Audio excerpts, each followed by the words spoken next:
చేతగాని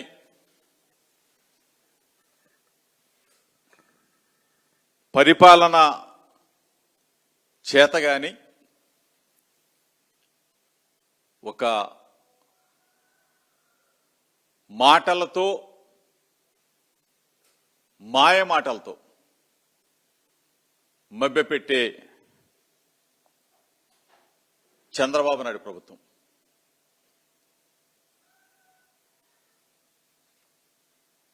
ఈరోజు డైరెక్ట్గా చంద్రబాబు నాయుడుని అడుగుతా ఉన్నాం, ముఖ్యమంత్రిని అడుగుతా ఉన్నాం.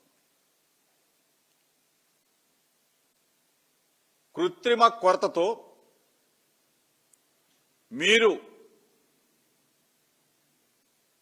సృష్టించిన డీజిల్ పెట్రోల్ కృత్రిమంగా చంద్రబాబు నాయుడు ప్రభుత్వం, చంద్రబాబు నాయుడు బినామీలు, చంద్రబాబు నాయుడు తాబేదారులు ఈ రాష్ట్రాన్ని, ఈ రాష్ట్ర ప్రజలని, ఈ రాష్ట్ర ప్రజల సంపదని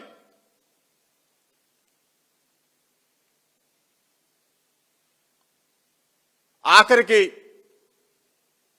డీజిల్ పెట్రోల్ రూపంలో బ్లాక్ మార్కెట్ దందాతో కృత్రిమ కొరత సృష్టించి దోచుకోవాలని చూసిన మీ పన్నాగం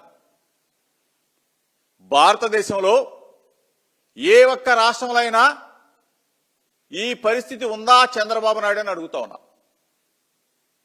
మన రాష్ట్రంలో ఎందుకు మీరు ఈ విధంగా సృష్టించారు, దీనికి కారణం ఏంటి అని చెప్పేసి ఒక్కసారి బేరీజ్ చేసుకుంటే రాష్ట్ర ప్రజలకు చెప్తా ఉన్నా, దీనికి కారణం పాలకులే. దీనికి కారణం తెలుగుదేశం పార్టీలో ఉన్న ప్రజలని దోచుకొని తినాలని చూసిన దుర్మార్గులే ఈ కొరతకి కారణం. ఇవన్నీ కూడా చవట సన్నాసి ప్రభుత్వాలు కనీసం వారం 10 రోజులుగా దిక్కుతోచని పరిస్థితుల్లో ప్రజలందరూ కూడా దీనావస్థలో పెట్రోల్ బంకుల దగ్గర దీనంగా గంటల తరబడి పూటల తరబడి లైన్లో నిలబడితే కనీసం పట్టించుకొని ఈ ప్రభుత్వాన్ని, ఈ ముఖ్యమంత్రిని అడుగుతా ఉన్నా, ఏమయ్యా చంద్రబాబు నాయుడు, దాన్ని డైవర్ట్ చేయటం కోసం డైవర్షన్ పాలిటిక్స్ చేసి చంద్రబాబు నాయుడుని అడుగుతా ఉన్నా, ఈ ప్రభుత్వాన్ని అడుగుతా ఉన్నా. నీ తాబేదారు పత్రిక ఈనాడు పత్రిక జగనన్న కాలనీ నిలువెత్తు దోపిడి అనే ఒక శీర్షిక, ఒక హాఫ్ పేజీ ఎదర, లోపల ఒక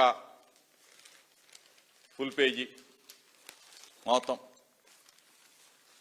నేను ఈనాడు పత్రిక రామోజీరావు గారి కొడుకు చెరుకూరి కిరణ్ కూడా అడుగుతా ఉన్నాం, బాబు ప్రశ్నించాల్సింది 31 లక్షల ఇళ్ల స్థలాలు ఇచ్చిన వైఎస్ఆర్ కాంగ్రెస్ పార్టీని కాదు, మనసున్న గొప్ప వ్యక్తి జగన్మోహన్ రెడ్డి గారిని కాదు, 31 లక్షల మందికి అక్షరాల నీకు లెక్కలు కావాలంటే ఇస్తా. చెరుకూరి కిరణ్కి చెప్తా ఉన్నా, చంద్రబాబు నాయుడుకి చెప్తా ఉన్నా, చంద్రబాబు నాయుడు రాపిస్తేనో చంద్రబాబు నాయుడు డైవర్షన్ చేస్తేనో నువ్వు రాశావు, మీ ఇద్దరు కూడా చెప్తా ఉన్నా, అక్షరాల 31 లక్షల మందికి ఈ రాష్ట్రంలో జగన్మోహన్ రెడ్డి గారు ముఖ్యమంత్రిగా SC, ST, BC, minority, OBC, అగ్రవర్ణ పేదలందరికీ కూడా 31 లక్షల మంది అక్క చెల్లెమ్మలకి 31 లక్షల మంది అక్క చెల్లెమలంటే ఇంటికి ముగ్గురు వేసుకుంటే సుమారుగా 1 కోటి మంది జనానికి లబ్ధి చేకూర్చిన ఏకైక వ్యక్తి భారతదేశ చరిత్రలో 29 రాష్ట్రాలుంటే ఏకైక ముఖ్యమంత్రి జగన్మోహన్ రెడ్డి గారు అని చెప్పేసి గుండెల మీద చేసుకుని 1 కోటి మంది జనం చెప్తా ఉన్నారు. అంటే చంద్రబాబు నాయుడు అంతకుముందు ఒక 14 సంవత్సరాలు పరిపాలన చేశాడు, ఇప్పుడు ఒక 2 సంవత్సరాలు చేశాడు. 16 సంవత్సరాల కాలంలో చంద్రబాబు నాయుడు ప్రశ్నిస్తా ఉన్నా, అడుగుతా ఉన్నా, మీ ద్వారా అడుగుతా ఉన్నా, నీ పేరు మీద ఎక్కడైనా ఏ ఊర్లో అయినా 1 సెంటు స్థలం ఇచ్చి ఇది చంద్రబాబు నాయుడు కాలనీ అని కానీ, లేకపోతే ఇది చంద్రన్న కాలనీ అని కానీ చెప్పేసి నువ్వు చెప్పగలిగే దమ్ము నీకు ఉందా అని చెప్పి చంద్రబాబు నాయుడు అడుగుతున్నాం. ఈరోజు మేము చెప్తా ఉన్నాం, ధైర్యంగా చెప్తా ఉన్నాం, మనస్ఫూర్తిగా చెప్తా ఉన్నాం. 17,005 జగనన్న కాలనీలని నిర్మాణం చేసిన గొప్ప ప్రభుత్వం జగన్మోహన్ రెడ్డి గారి ప్రభుత్వం. 17,005 జగనన్న కాలనీలు. చంద్రబాబు నాయుడు గారు వస్తారా? చెరుకూరి కిరణ్ గారు వస్తారా? లేకపోతే చంద్రబాబు నాయుడు కొడుకు లోకేష్ వస్తారా? దయచేసి నేను అడుగుతా ఉన్నా, మాతో పాటు రండి, మీడియా మిత్రులను తీసుకుని వెళ్దాం. ఏ గ్రామంలో చూసినా జగనన్న కాలనీ, ఏ పట్టణంలో చూసినా జగనన్న కాలనీని మైమర్పించే జగనన్న మున్సిపాలిటీ. అంటే ఒక పట్టణాన్ని రూపొందించాం, పట్టణాలు కట్టాం, కాలనీ గ్రామాలు కాదు కాలనీలు కట్టాం. అంటే ఏ స్థాయిలో అభివృద్ధి జరిగిందో ఒక్కసారి చంద్రబాబు నాయుడు కొడుకు వాళ్ళిద్దరు కూడా రాపిస్తే రాసిన ఈనాడు పత్రిక రమ్మని అడుగుతా ఉన్నా. అసలు ప్రశ్నించాల్సిందేమో ఈ ప్రభుత్వాన్ని, చంద్రబాబు నాయుడిని. 2 సంవత్సరాలు అయింది. 2 సంవత్సరాల్లో 1 సెంటు భూమి అయినా సరే, 1 సెంటు భూమి ఎక్కడైనా ఏ గ్రామంలో అయినా ఈ ప్రభుత్వం చంద్రబాబు నాయుడు ముఖ్యమంత్రి అయిన తర్వాత ఇప్పుడు ఇచ్చారని అడుగుతా ఉన్నా. 1 ఇల్లు కట్టారా అని అడుగుతా ఉన్నా. దాన్ని ప్రశ్నించాలి నువ్వు, దాన్ని వేలెత్తి చూపాలా. అంతేగాని ఇంతమందికి లబ్ధి చేకూర్చిన ప్రభుత్వాన్ని, జగన్మోహన్ రెడ్డి గారి ప్రభుత్వాన్ని నువ్వు విమర్శించడం న్యాయమేనా అని చెప్పేసి ఈనాడు పత్రికని, చంద్రబాబు నాయుడిని ఇద్దరిని అడుగుతూ ఈరోజు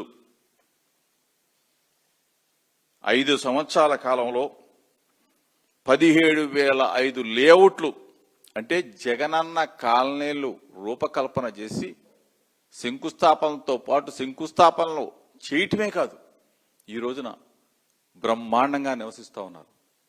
మంచినీరు, రోడ్లు అన్నీ కూడా సకల సదుపాయాలతో జగనన్న కాలనీలు నిర్మాణం చేశాం.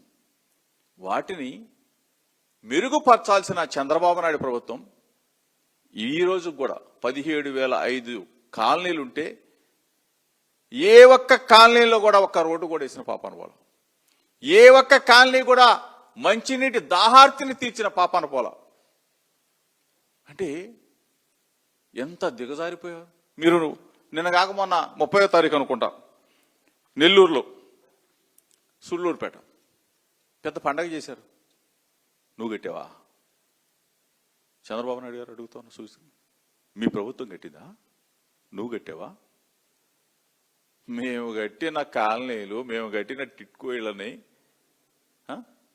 నువ్వు వెళ్ళి సినిమా షూటింగ్ లాగా, యాక్షన్ డైరెక్షన్ లాగా, కథా స్క్రీన్ ప్లే డైరెక్టర్ యాక్షన్ లాగా నువ్వు వెళ్ళి ఓపెన్ చేసి చంద్రబాబు నాయుడు మా క్రెడిట్ మొత్తం కూడా నువ్వు చోరీ చేస్తా, మా క్రెడిట్ మొత్తం నువ్వు కొట్టేస్తా, ఫోటోలు దిగుతా, ఫోటోలకి పేపర్లకి టీవీలకి పోజులు ఇస్తా. నువ్వు కట్టావా? గుండెలు మీద చేసుకో ఒకసారి. సూళ్ళూరుపేట వెళ్ళావు, సూళ్ళూరుపేట వెళ్ళి జగనన్న కాలనీ కానీ టిట్కో నిర్మాణం కానీ నీ హయాంలో జరిగిందా? దుర్మార్గం కదా.